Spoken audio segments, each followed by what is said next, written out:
Okay, so I have this attached almost. There's one place I have not attached it. It's right in there. And so I'm going to use my toothpick because it's such a hard area to reach. I'm just going to kind of blend that, just run the toothpick over that area and it will blend the clay together. However, I am not finished because that little indentation, that little divot that was created, and this part here is going to weaken that connection. I want this connection to be strong because this has to hold a lot of weight here. And don't be tempted to grab it by the handle now. You have to wait until it's fired. From here on out, you are never to hold this by the handle until it's been fired. That's the deal. Okay. So this got a little skinny because I blended it. I don't like that indentation, so I'm going to go back and grab some soft clay. I'm just going to pull it off of the clay I was using for pulling handles. Grab a little bit. I'm going to make a coil. And actually, I should score around here because I don't trust that my cup is soft enough. Okay, I'm just going to add some scoring. And then I'm going to score this. I can add as many coils of these as I need, but and a tiny bit of slip. I didn't do this during my demo for my first period class because my clay was too soft. This is super firm. I don't want it to reject this coil.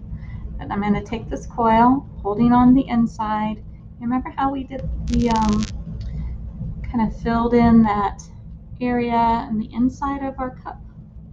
That's kind of what you're doing on the outside. So you start from the center and you work your way around.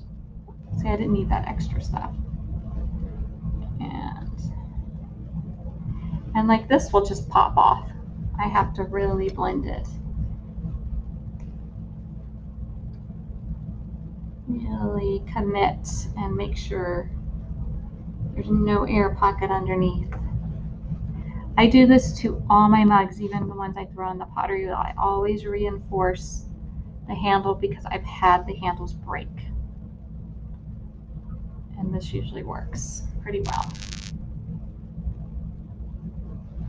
It's going to look a little lumpy and bumpy until it dries out a little bit and I can smooth it out.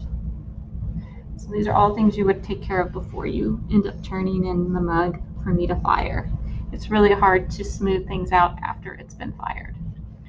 All right, and I still want to get a coil in there. I'm just gonna make some marks to help it get attached.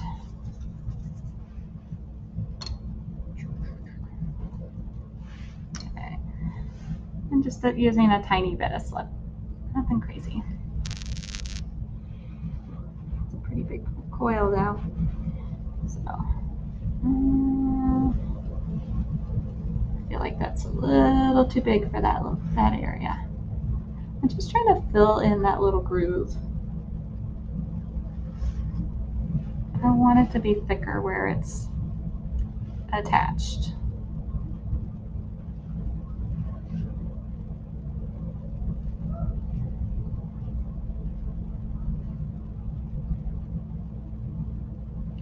I'll show you some. It looks like I'm going to need to do one more video and I'll show you how to decorate this mug.